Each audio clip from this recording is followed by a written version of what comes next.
The gist of those two essays you mentioned is that I believe that civil war is coming to the West. In fact, I think we're past the tipping point, and you can see instances of it already. So insurgencies are social movements, but unlike normal social movements, insurgencies also go beyond the law, right? So an insurgency exists because of a belief within that society that change is not possible within the existing rules of the game.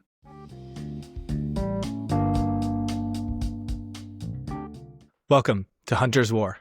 My name is Hunter, and this is a podcast about the intersection of geopolitics, war, and society. Today's conversation is with Professor David Betz of King's College London. He's been part of King's College in the Department of War Studies for over 20 years now as a professor of war in the modern world. His focus areas are broad, but specifically what we're going to talk about today are insurgency and counterinsurgency, as well as civil war. This is a long conversation. It's one where I think we touch on some important topics to understand insurgency over the last few decades, the war on terror and beyond. We also touch on civil war in the West, in Western Europe. He has put forth a number of compelling arguments about the state of Western political legitimacy, and it's uncomfortable and it's worth listening to. It is something that, as we in Europe are squished between the Russian threat and societal challenges, I believe we need to be aware of both sides. So I hope you enjoy this. It will be a little bit uncomfortable if you make it to the end, but I think the conversation is important because we all feel the loss of legitimacy within our own democracies and society, and I think we need to talk about it so we do something about it. Let's get to the conversation.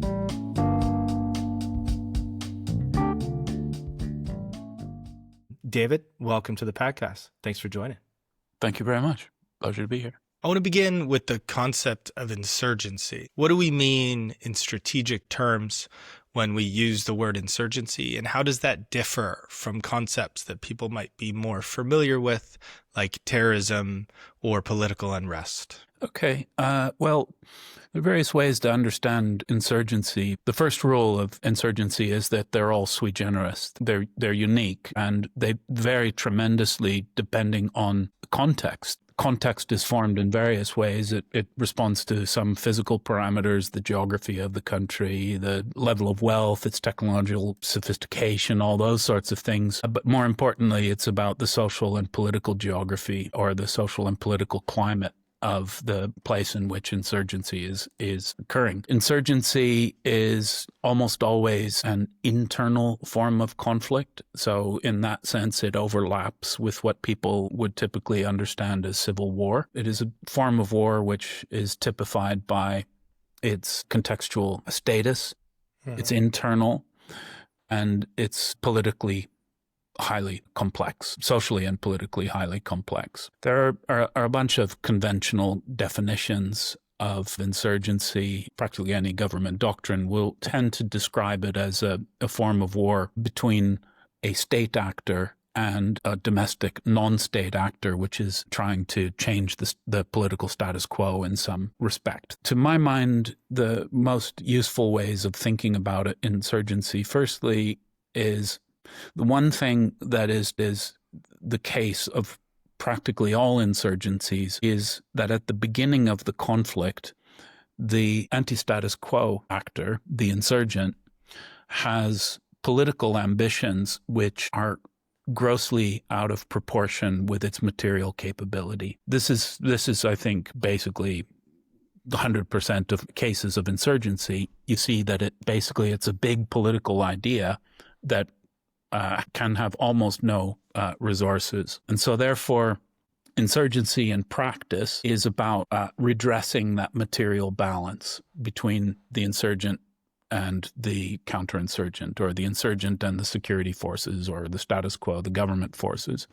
And there are a range of techniques employed to do that, one of which is terrorism, which I'll come back to in a moment. But another very, I think, important way of understanding insurgency is simply as a variant of a social movement. Any normal society has plenty of social movements, and these are just groups of people organizing collectively to mobilize resources to push forward in that society some idea. And that can be all kinds of things, from the civil rights movement to the women's movement to the environmental movement, which are, quite obviously kind of big issues, big political issues, but they can also be rather banal ideas. And, everything from, sports clubs, bowling leagues, famously studied by the American sociologist Robert Putnam. So insurgencies are social movements. They use almost all the same, or in fact, they use all of the same techniques as do normal social movements. So social mobilization, narrative framing being the two most important. But unlike normal social movements, insurgencies also go beyond the law, right? So an insurgency exists because of a belief within that society that change is not possible within the existing rules of the game. And so the insurgent, by definition, is separated from normal social movements by this going beyond the law. That's a phrase actually I've taken from Nelson Mandela's famous treason trial in South Africa, when he explained to the court why the ANC had decided to hive off a portion of its organization to create an armed wing which would conduct terror campaign. And he said, well, ultimately the choice becomes, when it's no longer possible to achieve one's aims peacefully, then the option presented in that case was of existing in a permanent state of quasi-slavery, or revolting, or basically going beyond the law, in his phrase. So I think those kind of two for me are really the most important, and the second I find consistently the most insightful, because it means that there are various ways of studying insurgency. Basically, if you're a normal person and you're not doing participant observation inside an insurgency, you're reading books and articles and you're trying to get inside the head of the insurgency. It's actually quite helpful to look at otherwise normal social movements, which use many of the same techniques and can help you to understand what the insurgents are doing and why. Now we come to terrorism. Terrorism is separate from insurgency in the same way that battle or, advance to contact or common battle tactics are separated from war. It is a tactic. It's a complex one, and people often get confused by it. Sometimes terrorism gets elevated. It's often elevated in the academic sphere, in fact, to status of essentially being its own thing, which I believe is a mistake, because it's simply a tactic within a larger complex of strategic maneuvers employed by various people, various organizations over time. How terrorism works is quite important to understand. Conventionally, it is understood as the use of fear, essentially. Hint is in the name. So you conduct an attack, usually on an unguarded or otherwise soft target, with a view to creating a condition of fear in a population, which one hopes would impel that population to then pressure its political leaders to concede to whatever is the insurgent agenda.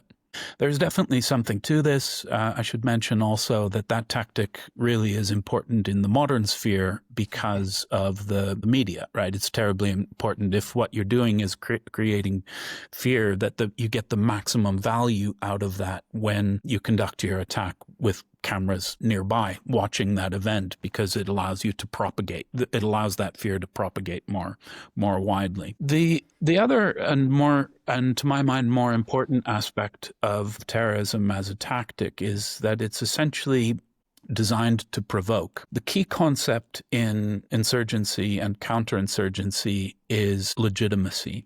Ultimately, this is a conflict that comes down, to use the cliche, to hearts and minds. Hearts and minds is a phrase which was coined to try to describe the perception of people on the whole that their government, that their form of government was legitimate. Because when people feel that their government is legitimate, they tend to go along with decisions taken, even when those are in contradiction with their individual beliefs, because you accept that the system of aggregating people's opinions, which we call usually elections, is fair and was fairly conducted, and therefore the fact that you don't like this or that policy or you don't like the result, you accept because you accept you're part of a larger community in which decisions are taken on the basis of collective action, fundamentally. When people believe that, we describe that belief as legitimacy.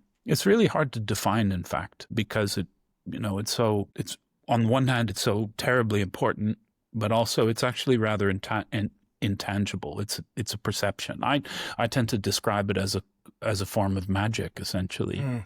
You know when you have it because your costs of governance are very low. You know when you don't have it because your costs of governance go very, very high. When you don't have it, then people don't tend to obey, and you have to watch them and punish them when they transgress, and so on and so forth.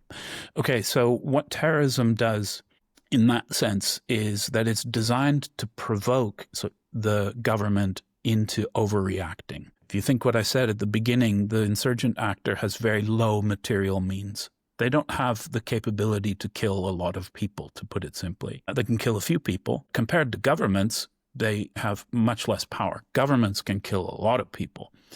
So the idea is you conduct an attack that so inflames the government that it loses its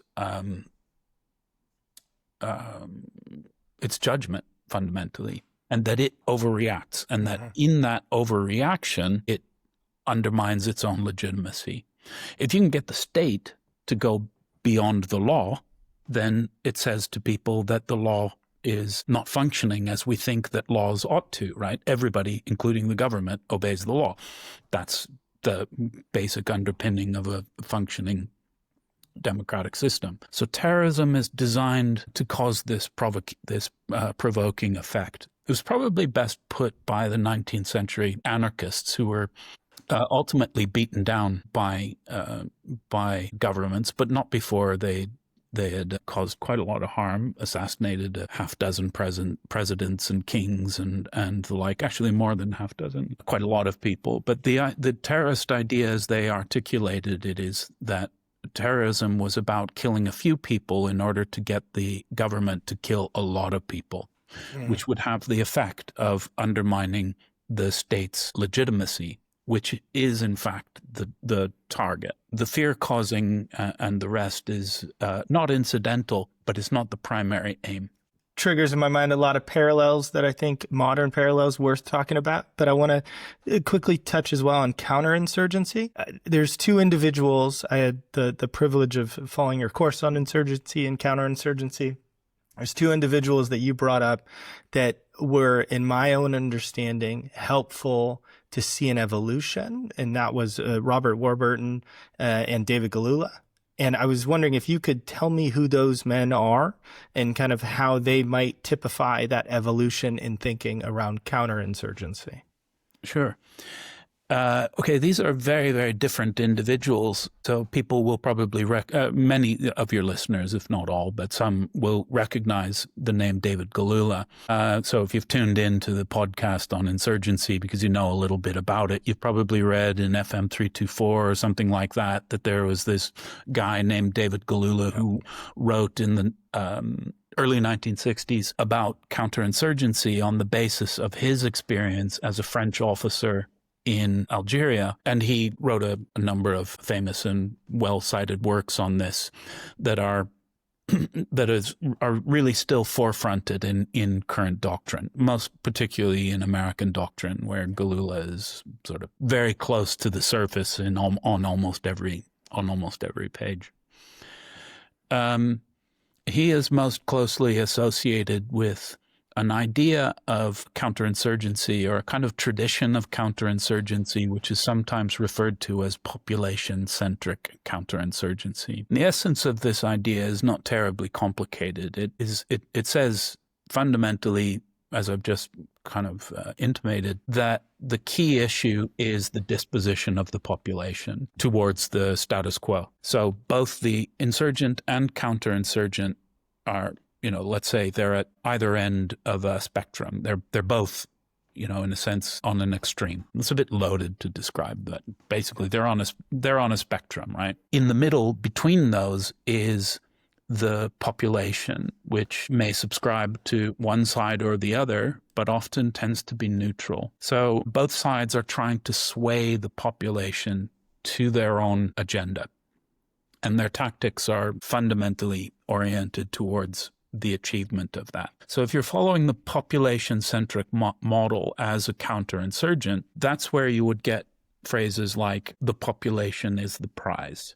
Right? Anybody who's been in the American military in the last 20 years would have heard this phrase. Years ago, I was at the U.S. Marine Corps base at Quantico and saw a bumper sticker on some U.S. Marines car that said, "The population is the prize." That's directly coming out of Galula. And the idea being is that's the central thing. And so once you have if the population is well disposed to you, then it becomes your intelligence source, so now you are much better able to find the insurgent, the spoiler, the guerrilla, and so on, if you have the population prepared to act as your informant, because they can see things better than you can, right, and let you know. That being the case, then you cannot conduct your counterinsurgency in the population-centric manner if it alienates the population, which is why you get injunctions, say, to use a very obvious but often cited example, why you might have your soldiers walking around amongst the population in berets, in soft hats, instead of looking like stormtroopers off of the Death Star, because the former conveys a very obviously different message than the latter. More generally, it says basically that if you use violence, you have to be very deliberate about it. You have to be very precise about it. You have to be very careful to stay within the rules of the game, right? So your rules of engagement are very tight, and they're very heavily policed, and so on and so forth. This is truly, truly difficult to do. The counterinsurgency in principle is actually kind of simple. It's it varies what the principles are from one country to another, but there's usually 7 or 8 principles of counterinsurgency, all pretty obvious stuff. But the practice is extremely difficult because the insurgent actor is constantly seeking to derange the counterinsurgent actor, get them to provoke them into overreaction. And human beings are very susceptible to this, under stress, under fear, seeking revenge. These are natural parts of the human psyche. So to do the population-centric bit, you have to have a very disciplined army, one which is fundamentally prepared to endure quite a lot of shit, and that's hard. The other figure you asked about, I'm glad you did, because I find him very intriguing, but he's absolutely not famous. And that's a fellow named Robert Warburton. Warburton didn't really write any counterinsurgency manuals. He was in the war business before we invented the term counterinsurgency. He was a 19th century British military officer, actually in the British Indian Army, not in the British Army proper, who served most of his career as a district officer on the Northwest Frontier Province in between Afghanistan and the Raj, right on the Khyber Pass for most of that. As a district officer, how he survived, how he did his job was basically on his wits, on a bag of money. Presumably, very little of it was he was often operating on his own or with a small force, and usually embedded, to use a modern term, in the local environment. So he would go off on long patrols, essentially with Afghan groups, with Afghan or various tribes, clans, and the like, in that area, which he could do because he spoke the language. He was himself actually of mixed Afghan-English heritage. His mother was Afghan, so he spoke the local language. His father was English, as I recall, but British at any rate. And so he could operate in those areas. He wrote a biography called 18 Years on the Khyber. I have to warn people who go off to read this that it's actually not all that exciting, because it's not full of war stories and tales of heroism and, daring raids on this and that. It's mostly, him going around talking to people, understanding the political and social situation at a very deep, granular level in that area. And as a result of which, for the most part, he was able to keep the peace. There are many, many figures like this I could talk about, but the point I wish to make here is when people talk about counterinsurgency in contemporary times, I think that they're missing the fact that the most successful counterinsurgents are almost completely anonymous, invisible, and typically unrecorded to history, because they dealt with situations before they metastasized into insurgencies. That's the really effective way to deal with insurgencies, is very, very early on, before they've metastasized into anything that you would mean to call, that would be meaningful to call an insurgency or a revolt, an uprising, what have you.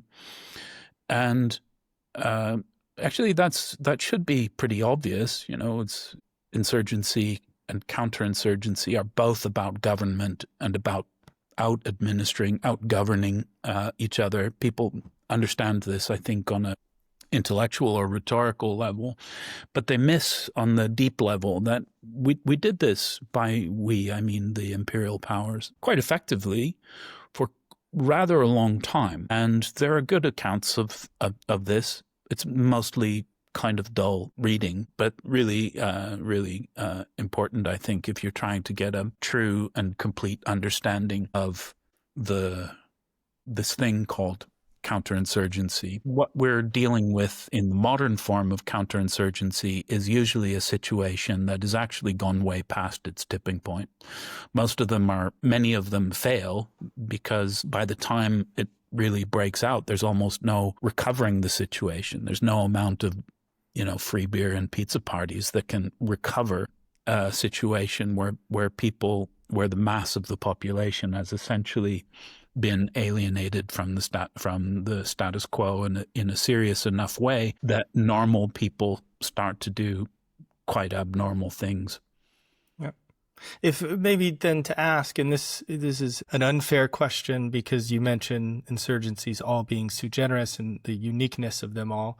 Why is it, this is oversimplifying, but a military's responsibility to conduct counterinsurgency in modern times rather than a whole of government response? And again, you got to pick your insurgency and focus in, but.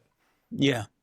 I think that ultimately it really comes down to the changed larger international global social context. Let's be clear, Robert Warburton was a high imperialist. He was there effectively as an imperial plenipotentiary. Britain, particularly France also, maintained these large foreign empires for a long time, and quite effectively, but that was in a situation in which they were directly governing foreign people, supposedly for their own good.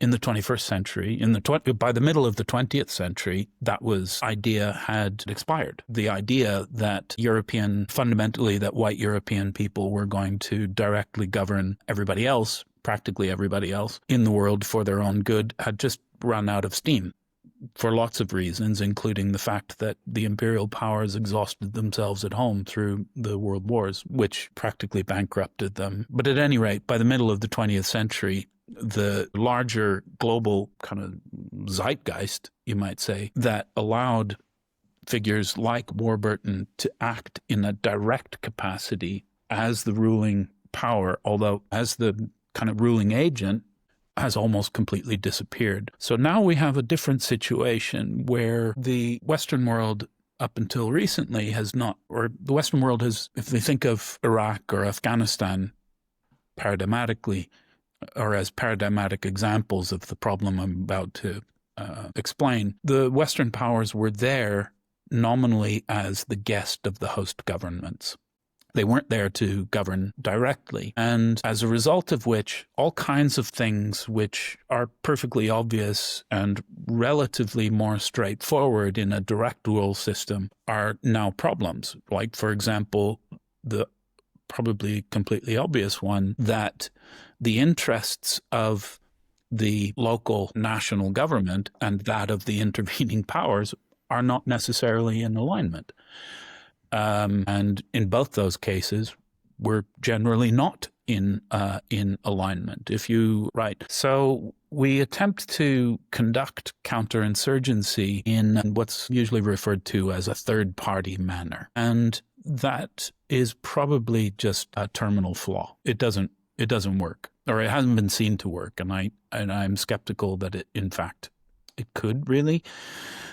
Because many of the things that we understand to be central to effective counterinsurgency kind of have to require the counterinsurgent to be very active, to have skin in the game, to be direct, and to be there for a long time. And all of those are atypical in those cases I've mentioned, where it was perfectly obvious, despite the rhetoric, that we were there on a temporary basis.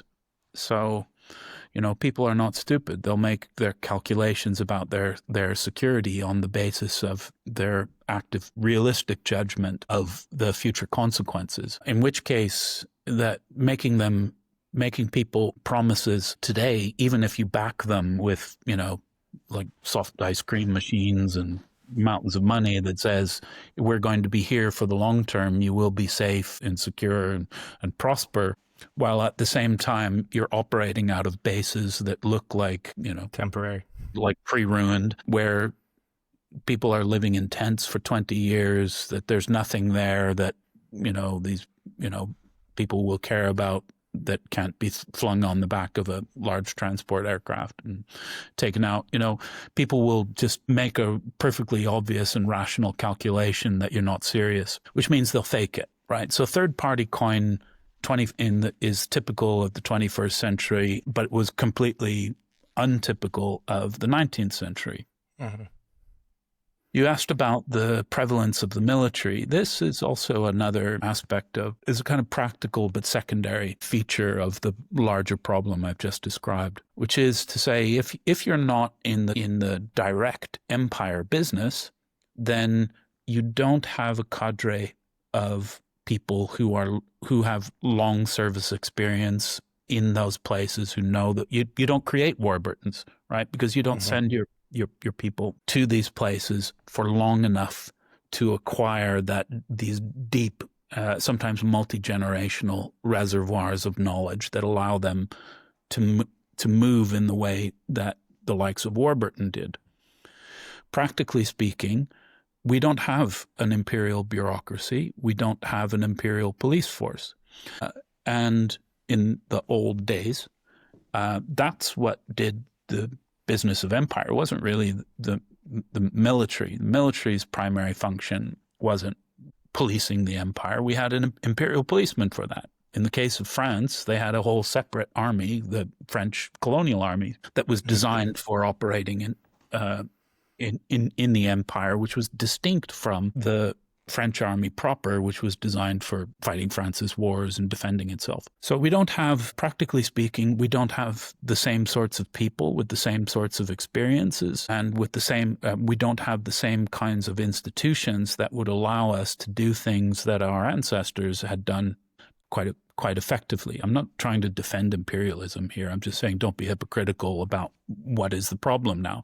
We're practicing empire without the tools that empires equipped themselves with in the past to make that work. The other aspect of this, which flows from it, is if you think of, like a typical modern Western state, what are the instruments available to politicians to send abroad, to put into, if there's some degree of peril involved, it may make perfect sense to, logically speaking, it may make perfect sense to mobilize the Ministry of Education so you can send 3,000, high school teachers, right? Or 3,000 medics or administrators or what have you. But that's just completely impractical because it's politically impossible. A, you simply can't compel people to do that. And B, there's absolutely no appetite for it. The last country on earth to do this seriously was the Soviet Union in Afghanistan, right? Which did send, because it was not a democratic state, and they could send large numbers of civilians into the theater. That didn't really work out well for them. There was the famous massacre in Herat, which occurred in the early 1980s, early part of the Soviet intervention, which was particularly awful because most of those people, most of the Soviets slaughtered in Herat were effectively teachers, nurses, and the like. Okay, so when the contemporary politician looks at their toolkit, then they're responding to what they think is a mood of the population that something has to be done about some horrible situation in the world. So they look at their toolkit and see, well, what can we send? It's basically the army that we're down to, with the partial exception of some parts of other agencies. I mean, you can get parts of your intelligence services, for example. You could do quite a lot with your diplomatic service, but with quite difficult, actually, security considerations. To some extent, you can get things like your foreign aid people to go. But for the most part, practically speaking, it's very difficult to send people other than uniformed, even though also, practically speaking, they're almost the least relevant to the situation. And in some ways, they make things worse. Because if you get Corporal Bloggins out of Nebraska, mobilized in his National Guard unit and sent out to Khorasan or Helmand or something like that, into this, foreign place where everybody is exotic and he's under the impression that everybody wants to kill him, quite possibly true. How is he going to react? Well, he's going to have his helmet on and his gun up. So there are lots of practical problems that essentially flow from what you might call a kind of larger global social reality of the time. Yeah. Counterinsurgency is almost impossible in the 21st century for Western powers. But then we have something that I think you outlined very well in a series of essays this year around, let's say, domestic issues in looking at Western Europe. And there are some of the criteria that you see necessary to identify insurgency abroad or civil conflict you're starting to see at home. So I want you to talk through that a little bit. But at the same time, these things that we're missing in some of the attempts at counterinsurgency abroad should be available at home, in terms of a whole of government response, in terms of being embedded in a population, speaking the language, speaking or facilitating within the culture. So maybe help me understand what you have been talking about in those essays, and then why are we not, as Western governments looking at Western societies, able to use a whole of government response in dealing with those grievances? So I'll answer it in two ways. Firstly, I'll say that the gist of those two essays you mentioned is that I believe that civil war is coming to the West. In fact, I think we're past the tipping point, and you can see instances of it already. I'll come back in a moment to explain why I've come to that conclusion and hopefully substantiate it to a satisfactory level. But before I do, I wanted to remark on another factor here, which is essentially, which links together what we've just been talking about, i.e. insurgency and counterinsurgency, as things which Western powers have been doing now for many, many years, but in the context of the so-called war on terror now for 25 years. To the domestic scene is something that a lot of scholars almost entirely on the left, in fact, have talked about for many years before I did. Actually, I'll confess to being skeptical of some of the claims when they were being made early on. But essentially, the argument made was that a lot of the techniques and ideas which were being developed to perform counterinsurgency abroad were being re-imported, were coming back home. So, there were a range of scholars, as I said, primarily on the left, who were warning of this ages ago, almost from the beginning. I'd say they had a point. They have a point.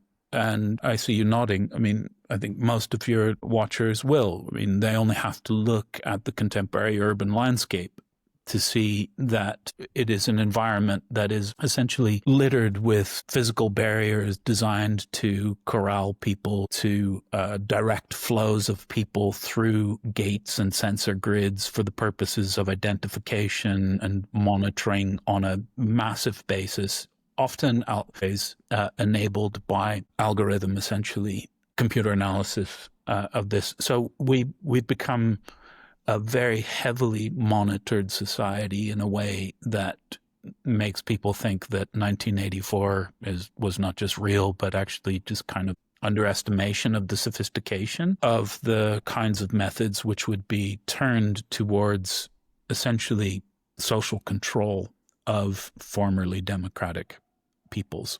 And if you're old enough, you can just go look at a policeman and think, a policeman today, your average policeman today, anywhere in the United States and even in the UK, certainly through much of Western Europe, looks like a soldier of the 1970s or 1980s. They're wearing body armor, they're armed, they've got, basically they're dripping with electronics and gear, wearing, utility body trousers and the like. So there has been a securitization and militarization of the domestic space in Western countries that has been ongoing for at least a couple of decades now, and is now, I think, pretty obvious. And it connects into these foreign wars these foreign counterinsurgencies in distant theaters in various ways. Also, because of the connectedness of the world, we basically import a lot of conflicts, right? So you have diaspora populations which are effectively still very intimately connected to their homelands and act upon their feelings in relation to that connectedness to these distant theaters. I mean, just the day before yesterday, for example, you had Bondi Beach in Australia shot up by or not the beach shot up, it was a Hanukkah celebration. Jewish youth group, as I understand, celebrating Hanukkah on the beach. It was shot up by Pakistani father and son living in Australia, responding to the Israel-Gaza conflict. This is the kind of connected, right? That happens because of the way we've wired up the world in the way we have. Was that clear, or do you want to intervene? Yeah, that's clear, because I was going to say that touches a bit on the transnational nature of some of the insurgencies, but your thesis also brings it. You talk about some indicators that are even different than that. So I'll let you continue. Go ahead. The case of my original point about civil war coming to the West is an idea which originates in many ways in my experience of studying foreign conflicts. Essentially, as a result of that, I have an idea of what are the conditions in any given society which would tend that society to the breakdown of internal order, right? To the derangement of a significant enough fraction of the population of that country that you could say, well, there is, that an insurgency, a revolt, or a civil war had potential in that. And by and large, we, speaking as a kind of Western academic, have tended to think that civil war, or tended to speak, not necessarily always to think, but tended to speak as though civil war was a regrettable condition that sometimes occurred in hot and dusty places abroad, where primarily brown people would occasionally erupt into serious large-scale domestic violence, which is, in other words, to say that we would often talk as though it was an issue which was apparent in the world, but that the West was immune from. Actually, the literature doesn't say that, but it tends to be how it is spoken about. So so that being said, I'll talk about some conditions that are indicative of the potential of civil war and some mitigating factors, which basically mitigates against the potential of civil war. So 6 things I want to go through in order. I'll try to be quick, but all of those would tend now to suggest that civil conflict in the West is at least possible. Okay, so the first of the conditions is factionalism, right? So I think it's well enough understood what factionalism is, but I would say that a variant of factionalism which people should understand is polar factionalism. Polar factionalism is different from kind of normal factionalism or normal domestic politics in the sense that when a society has become factionalized in a polar manner, what you have is a situation where people are essentially ceasing to disagree with each other on the issues per se, right? So whereas in a normal environment, people may disagree very strongly over particular issues like abortion, for example, is probably a classic one, or the death penalty, things like that. People may disagree very, very strongly. But polar factionalism is a situation where people essentially suppress their individual preferences in favor of what they think is the consensus view of their tribe or their faction, which accounts, for lots of what otherwise is rather paradoxical individual political behavior nowadays, where people seem to shift radically from one position to another. And that's because that's the kind of thing which happens in a polar factionalized society where people are doing this. They're suppressing their individual beliefs in favor of what they think is the consensus view of their faction. And you only do that when you're fearful, right? You're looking to, why would you be looking to your tribe and trying to be in alignment with those views is because you're fearful of security. When we're fearful of security, you look for allies, you look for your friends. And it's very, very important in an insecure situation that you have allies, that you have friends. This isn't really very complicated stuff. It's pretty obvious once you lay it out. So we have a society now which is not just factionalized, but which is polar factionalized. In the case of Western Europe, a particularly important development and increasing and accelerating development is the rise of openly factional parties. For example, in the UK, we have 5 Muslim nominally independent MPs who are essentially standing as kind of Gaza MPs. They represent the interests of the kind of Muslim community, of the Muslim crescent across, in this case specifically, across a sector of the north of England. And there are many other examples which might be given, but that's a particularly obvious one. So we have a highly factionated society. We tend to, and the literature is pretty clear that factionalism is bad. Factionalism is a sign of danger, and that polar factionalism is the most dangerous of that dangerous condition. The second strong indicator of the potential of civil war is a condition that is referred to in the academic literature as downgrading. And that is a situation where a dominant but declining majority in the society fears that it is facing a permanent loss of its status in that society. That is going from essentially top dog, in which its language, its traditions, its cultural preferences, its legal preferences with respect to everything from diet to national holidays to legal issues, ultimately to constitutional ones, is threatened by that loss of majority status. And this is a very strong driver of civil conflict. And again, it's actually not that complicated when you think about it. If you are a declining majority, you have then two important conditions. One is the decline, which feeds your sense of fear of this loss of status. But you are also still a majority.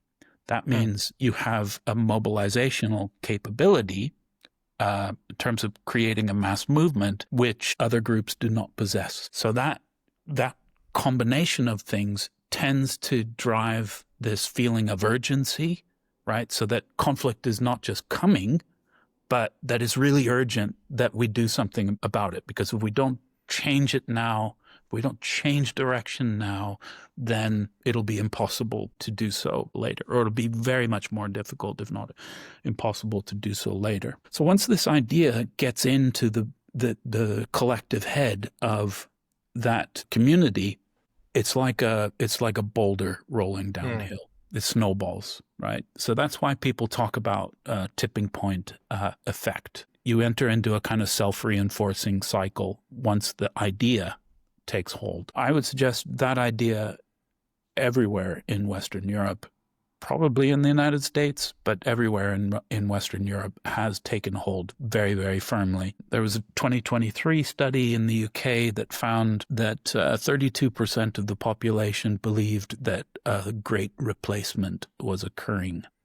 Great replacement, you'll recognize probably, because that is the more common term in public discourse for the phenomenon I've just described. Scholars call it downgrading, because scholars, in this case, euphemize a bit. Until recently, the phrase "great replacement" in kind of normal discourse, the use of that would kind of identify you as some kind of radical or suspicious figure. So about 32% as of 2023 of Britons think that this is occurring. That's essentially this idea of downgrading that I'm talking about. 32%, quite obviously, you don't need to be a math genius to recognize that's not more than 50%. Yeah. But that is a mainstream idea. There's no party, political party in the country that has 32% support. Okay, so downgrading is terribly important. And this is really just as an aside, not quite an aside, it is relevant when you understand comparatively the propensity to civil war from an ethnic factionalization perspective. Actually, the sweet spot for it is, imagine a spectrum or imagine a bell curve, right? On one end of the bell curve, you have the most homogenous societies, take like Sweden of the 1950s or something like that, which have it's almost inconceivable to have a civil war in such a situation, because homogenous populations are very good at arriving at consensus decisions, even under conditions of high stress, whether that's economic pressure or external attack or natural disaster and the like. On the other end of the spectrum, you get the most heterogeneous societies, which are also relatively not immune, but relatively less prone to civil war. And that comes down to the problem of coordination costs, is to use the jargon. Essentially, if you have a situation where, there are 10 different factions within that society, each of somewhere of about 10%, then none of them on their own have the ability to form a mass movement. They have to align with other groups in order to generate enough mass. That alignment comes with costs, which we call coordination costs, and those tend to be too high. It's too difficult. The sweet spot is in the middle, where you have this downgrading effect, where there is a declining majority that is fearful, and a bunch of smaller groups which may be very ambitious, but are not sufficiently powerful on their own to fully take control. So downgrading is the second one. The third is the loss of legitimacy or the loss of faith. I've already talked about the importance of legitimacy, but essentially it's when you say of a given society that it is in the midst of a legitimacy crisis, what you're saying in effect is that it is one where people have lost faith in the ability of normal politics to solve collective action problems, that they don't believe that the system works fundamentally. And again, if you look across the Western world, you find that the signal is a straight up red light. We're not talking amber, but straight up red klaxon on the loss of faith in the functioning of the political system, which is why you get so commonly expressions like, when people talk of the uniparty, for example. But I think probably the most clear sign of this is the frequency which people respond in agreement to the statement that voting doesn't matter. The fact of the matter is, again, across the Western world, when you survey populations on their political beliefs, the most commonly expressed political belief is not really left or right. It is that voting doesn't matter. And it is that belief that powers things like low voter turnout, general sense of apathy. But what that finding really represents is a loss of faith. And loss of faith is another way of expressing a loss of legitimacy. Yes, go ahead. Yeah, and I know there's three more we're going to do, but just especially with the loss of legitimacy and the recognition, I think, across many societies on a lack of belief in the political system as they have it today. Is that fueling the first two? Is that fueling our movement from factionalism to polar factionalism, a sense of downgrading because people a majority no longer believes it has an equal impact on the political system? Because I think the third one, you get, as you mentioned, you get lots of nods. The first two, and this might be part of the problem that you're going to get into around kind of groups that believe in this, but the first two in media or academic circles or quote unquote polite society still make people uncomfortable. It's something that I think people agree on as a problem. People still feel uncomfortable addressing because, as you mentioned, it is still used by, let's say, the far right or certain groups as signaling of something they want that gets closer to the insurgency one. So is the loss of legitimacy in government fueling the first two, or is the loss of legitimacy coming from a denial of the first two? I think it's more the latter, but these three things which I've just mentioned are highly interrelated. The key one is the third, right? Going back to our earlier discussion of insurgency, if it all comes down to legitimacy. So the key thing is, why is legitimacy collapsing? Why is social capital not exactly the same concept as legitimacy, but related? Why is social capital in free fall? And that relates to some of the factors that are also driving factionalism and that perception of downgrading. It's really obvious, but the main one is migration. So there has been a situation in the West since the middle of the 1960s in the United States, the Western world generally, but let's say just for a generation, in which people have been expressing greater and greater anxiety about the scale of migration. Politicians have said, "Oh, dear voters, we hear your message. We understand what we're going to do is we're going to manage migration. We won't be flooding the country. We will be protecting our borders. We do have a modern knowledge economy, so we have to have people moving in and out, and that is part of a healthy economy in the 21st century or the late 20th or early 21st century and so on and so forth. But don't worry, right? We're not just going to let things go. What, in fact, has happened, though? In the case of the UK, we have literally both of our major parties, if you look at their manifestos since 1945, promised to manage migration, to keep numbers down. But instead, both the Conservative and the Labour parties have overseen, for periods of 15, 17 years apiece, years of net migration over 200,000 people per year. This is accelerated under the government before last, under the Conservative government, where from, let's say, take from 2012 through today, you have the addition to the population of something like 11 million people, many, many millions of people. What is this, if not a broken promise?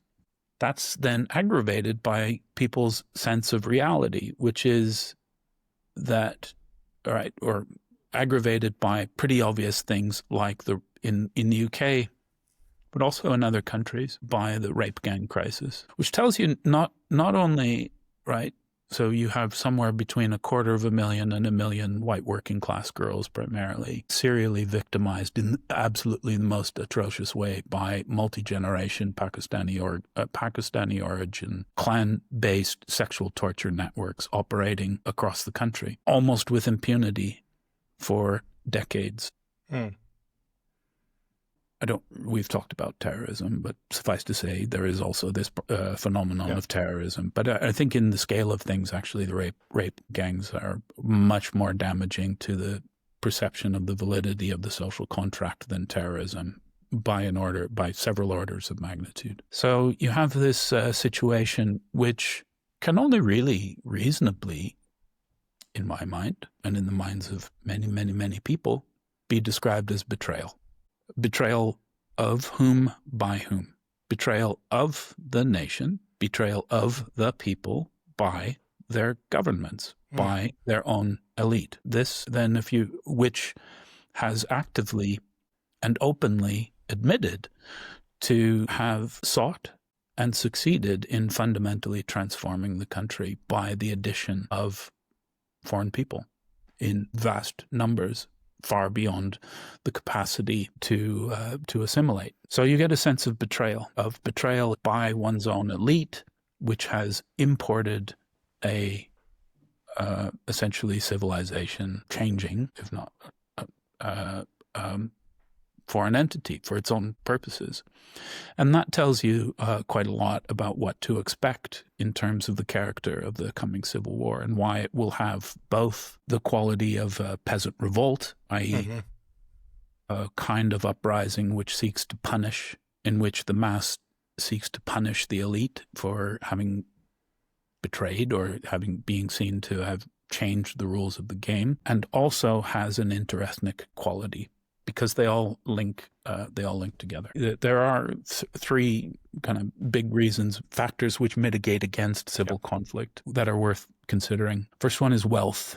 Pretty obviously, if you have a wealthy society, then you can paper over a lot of cracks in that society. You can pay people off. You can co-opt at a high level and at a low level at the same time. And this has probably been the main reason why, when people hear people like me talking about the likelihood of civil war, they raise an eyebrow, or their kind of internal defense shields come up, because they say, well, look, this is a rich country, and civil wars are problems which occur in poor countries. I feel that people need to be disabused of this prejudice. The fact is that I'm no economist, but it's not a controversial statement to say that Western economies have a crisis of growth.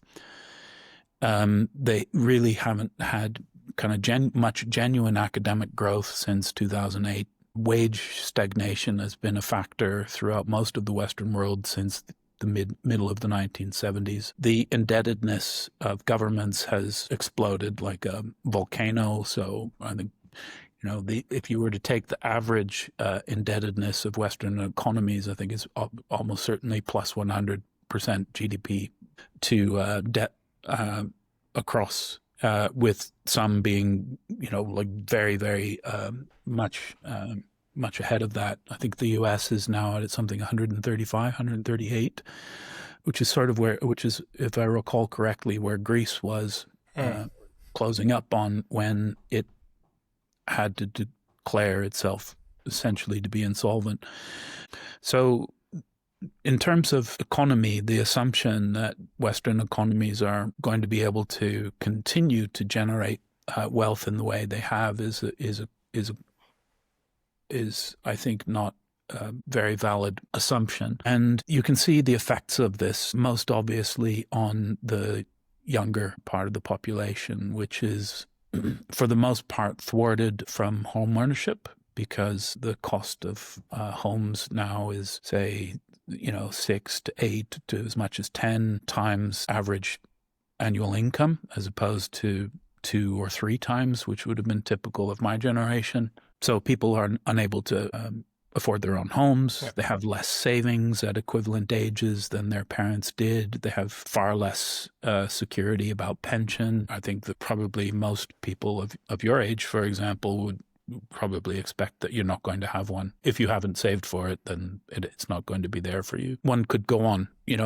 Basically, we have there is an issue here economically, which is already perfectly obvious, and that creates what is known as expectation gaps. Expectation gaps are terribly important. Basically, the thing about the expectation gap is that what it's telling you is that your propensity to conflict is not just about your absolute level of wealth. It's not it's not that the poorest societies are the most prone to civil war.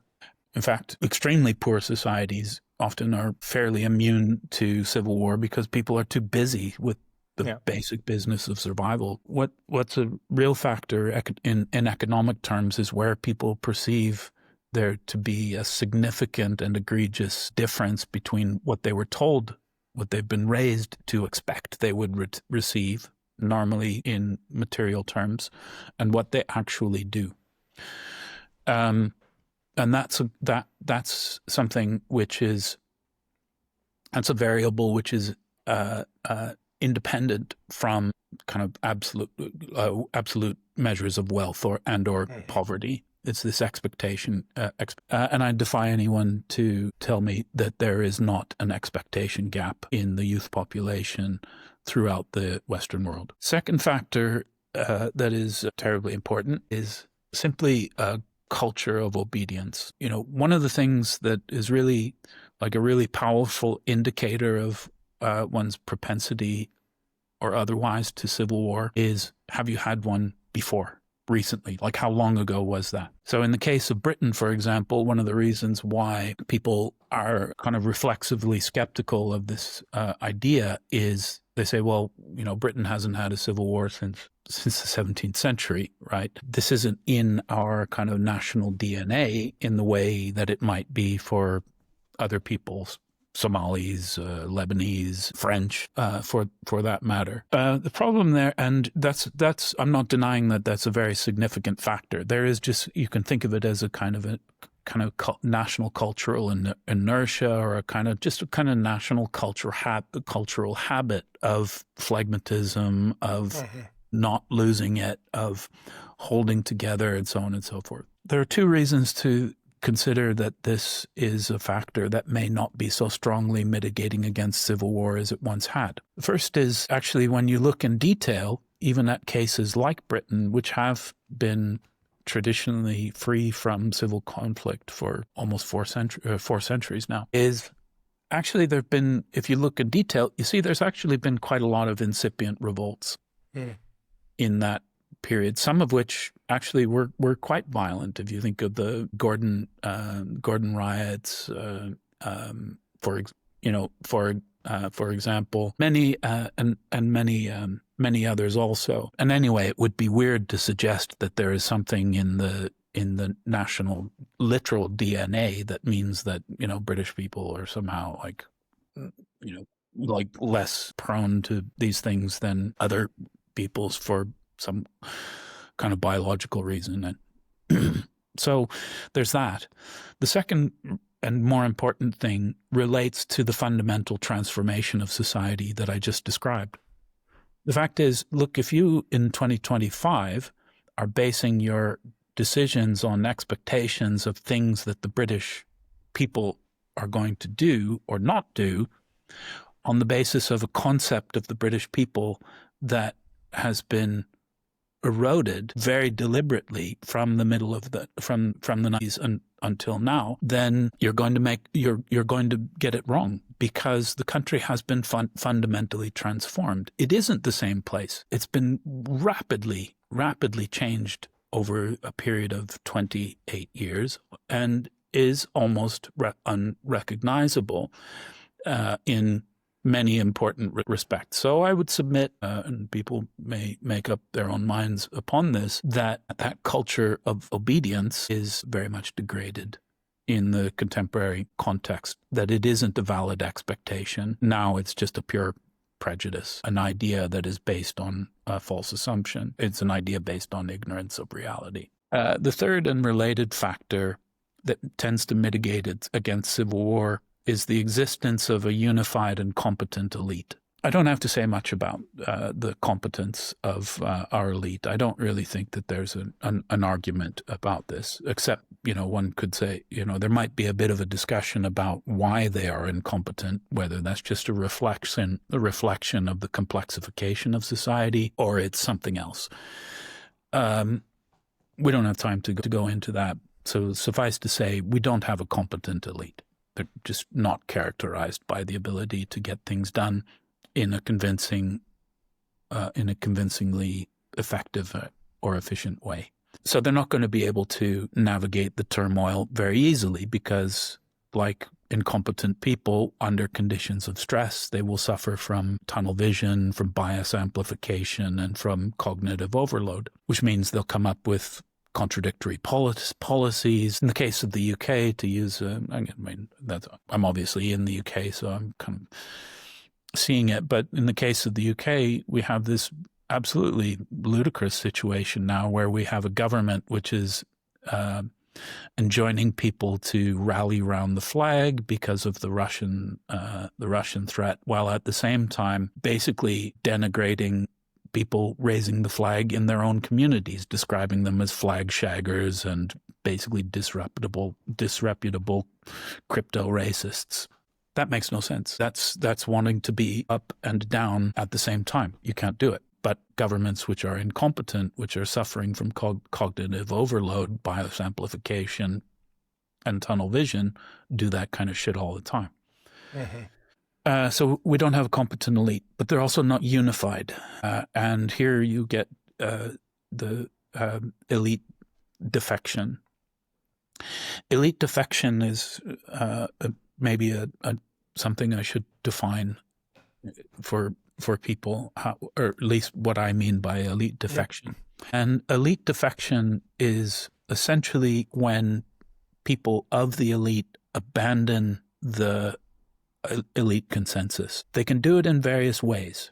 Sometimes that abandonment is overt and at a high level.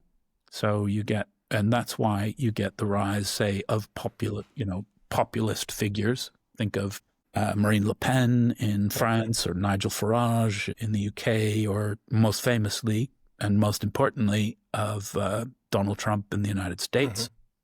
It's not purely political. It's also, like the power elite is not just a political elite. It is one that encompasses a range of sectors, including industry, media, and military. So you can get elite defections in those cases. In the current global context, the most important by far elite defector is Elon Musk. One could probably point to a range of others, including in academia, not very often, but a handful. You also get elite defection, which is not public, but private, but quiet. So you'll have come across the phrase quiet quitting, maybe, mm-hmm. right? Which is a phenomenon of the workplace where basically people are like They may disagree. They may actively loathe the institution for which they work. They're not, whatever, this or that policy, the DAI policy, whatever. But they're not standing up and saying, they're not standing up and saying so. They're simply quietly quitting. They're continuing in their office. They arrive or whatever. They switch their monitor on at the right time, but they're not working efficiently per se. And you also get some elite defection, which is essentially sabotage, where people are going beyond quiet quitting to actively subverting from within. All of these are occurring. The two latter, which I just described, were highly typical of the Soviet Union, right? Mm-hmm. Where people often essentially quietly quit or quietly sabotaged, which is why ultimately the Soviet Union just failed to be able to operate itself. It simply just got kludged up to the extent that it couldn't survive. But you also have a related problem, not defection from the elite, but failure to rise to the elite cadre. This is also really, really important, and maybe more important actually than the former. And essentially, if you think back to what I was saying about that youth population, which is being thwarted, these are people who expected that they would enter into the elite professions. But the problem is they're failing to enter into those professions, into that elite cadre, because the elite cadre is not able to absorb as many of these potential elites as they are creating. And some of your listeners will recognize that is not my own original idea. That's the thesis of an American scholar named Peter Turchin, who has written extensively on the idea of elite overproduction. What he's essentially talking about is the overproduction of these ambitious, young, highly credentialed, if not necessarily always highly educated people who are expecting to enter into the elite and fail to do so. That's really important because it can signal to you, it rather suggests to me that is where you find your leadership figures, essentially. That's what informs, right? That's where you get people's anger, basically formless and undirected, begins to be shaped and directed through the efforts of usually young, smart, often charismatic people who understand how to direct mass energy in a way that's not going to be completely obvious in order to turn that energy into a focused and directed effort. It tends to require a leadership cadre that possesses appropriate skills for that. In the current context, you're looking for people who really understand media, who really understand how ideas move around in society, as well as people who, understand things about cellularization of organizations and other things like that. So those are the three factors that tend to mitigate against, and all of those are in decline. To be most charitable. I believe it's the second essay as well. You point out that you're an academic, you're observing, and I think that is part of the key role, is also saying we are often blind to the world around us, that, this is water. You don't notice it because you're in it. But you do suggest or put out kind of requests or recommendations to stop some of this. And just too, that I'm remembering is when looking at some of the military leadership being aware of something as simple as safe zones, or thinking about infrastructure. But you also, on the political side, say if a strategic narrative is being used to break down some of this legitimacy, build something stronger that you can present. So I wonder if you can speak to some of those. I don't know if the recommendations is the right word, but the kind of request to say, this is what I'm seeing, let's not get there. Okay.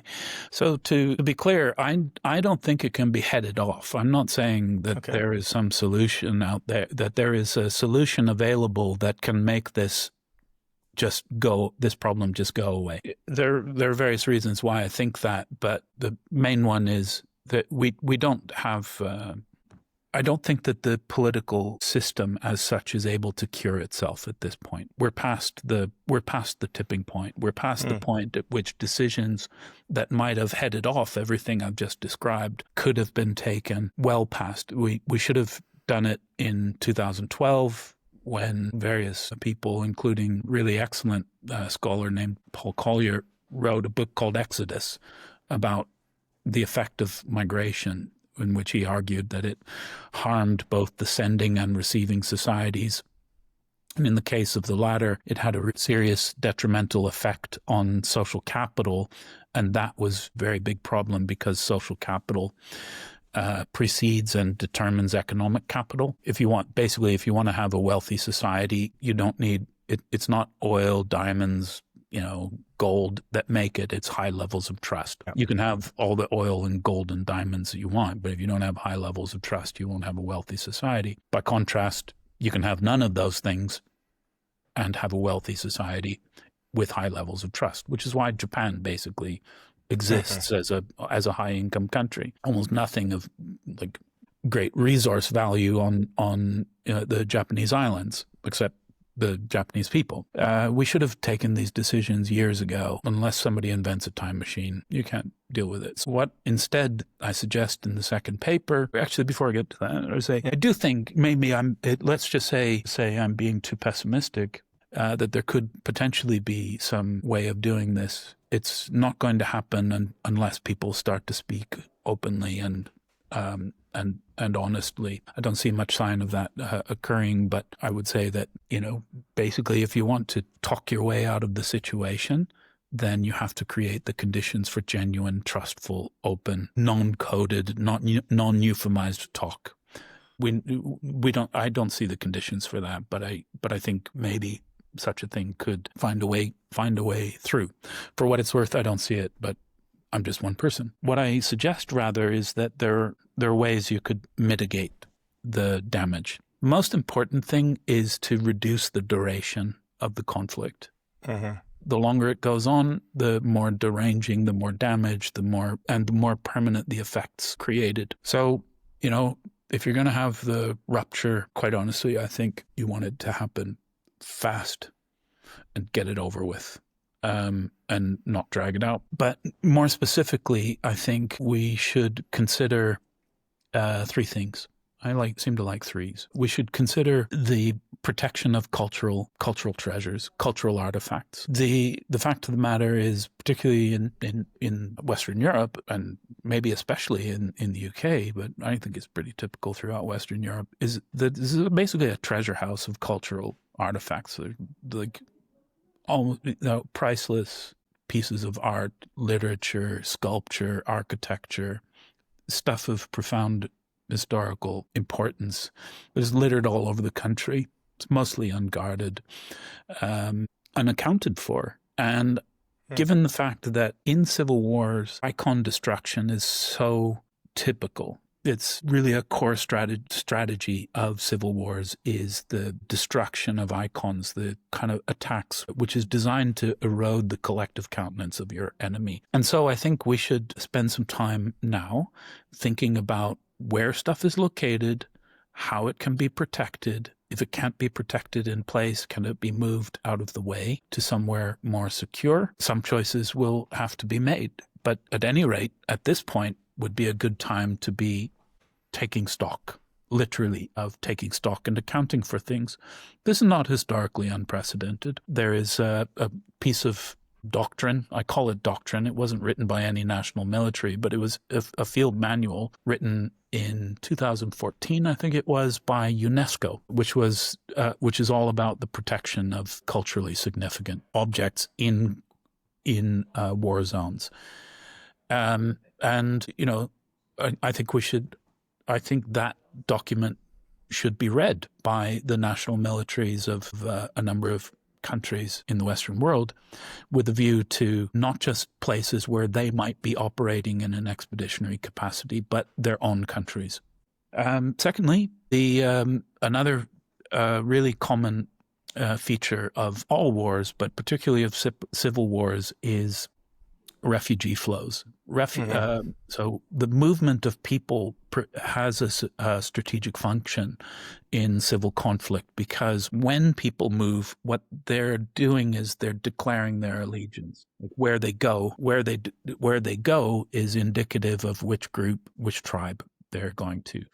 So they're perfectly logical strategic reasons why, in the case of civil conflict, you would conduct actions which are designed to propel people to move, to create refugee flows, because that aids the consolidation of the tribes, which is important for destroying the potential of interlink, of peaceful discussion. The other thing is that once people have been compelled to move, they've then experienced a material loss, which tends to reduce the opportunity costs for further violence. So once you've been turned into a refugee, you're much more likely to pick up a gun and go, return the favor in kind to someone else who you don't know, right? Because of those refugee flows, basically you have, and who are the people who are most able to move? It tends to be those people with the most mobile wealth. People with most mobile wealth are those who have the highest skills, those marketable on the globe, those on a global stage, so that they can move and find succor in other places, and that can be have a very long-term effect on the viability of that state in a post-conflict situation, because now you're basically your doctors, your educators, your skillful business people, engineers, and the like.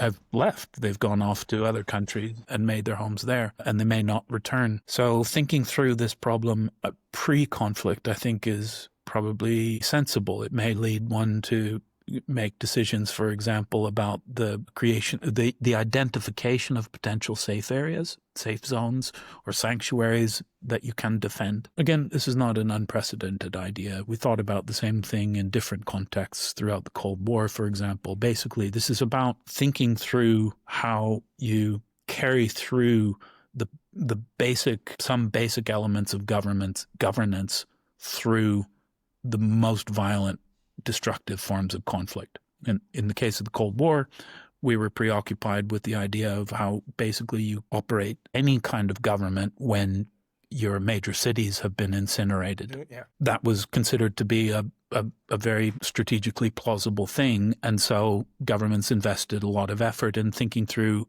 and of planning for and preparing for such a contingency.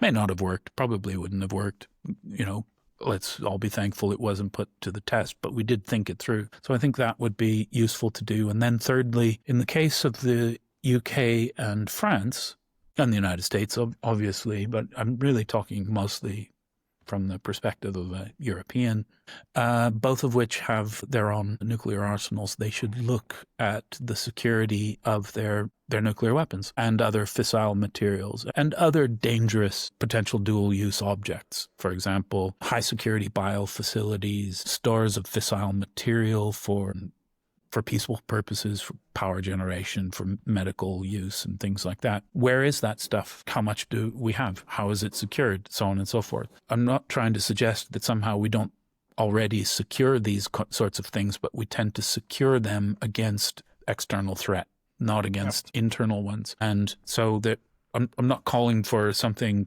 completely different, but a kind of a frame shift that says one of the things that we are considering when we look at these things is the potential of domestic conflict and how that could impact on those calculations. Again, that's not unprecedented. The example I talk about the most is the West's response to the collapse of the Soviet Union in the 1990s. Probably the most significant, well-funded, consistently engaged with foreign policy choice was the creation of something called the Cooperative Threat Reduction Program, which was an initiative of two American senators, Nunn and Lugar, so it's sometimes known as the Nunn-Lugar Agreement, which was basically about providing to the former Soviet states, including Russia up until 2015, of a range of support, both advice and material support,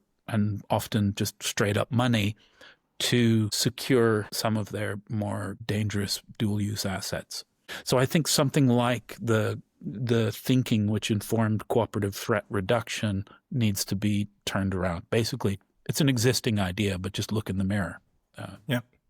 But I think that in all of it, it's the ability to reflect on what we've learned, what we've done as Western countries, looking at other regions and see it in ourselves. I mean, even just that one of accounting for potential dual-use technology that could be taken by an internal enemy or internal actor instead of just making sure a Russian spy isn't coming in and gathering information. I think it's an incredibly uncomfortable conversation, one that people are not generally having. So I do appreciate you putting this out there and pushing people to see something that, unfortunately, as you mentioned, is very far in progression. It is not, we have potentially passed a tipping point. It is not to be brought up to prevent, it's to be brought up to mitigate. So I think in all of it, it's having the courage to see the challenges that we're facing and do something about it, whether that's for mitigation or prevention. I think people will debate. But David, I appreciate it. So thank you for taking the time. Oh, you're welcome. It's well, I wouldn't say it's fun, but it would sound weird to say it's fun, but it has been interesting, and I'm glad to be here, and I hope people tune in.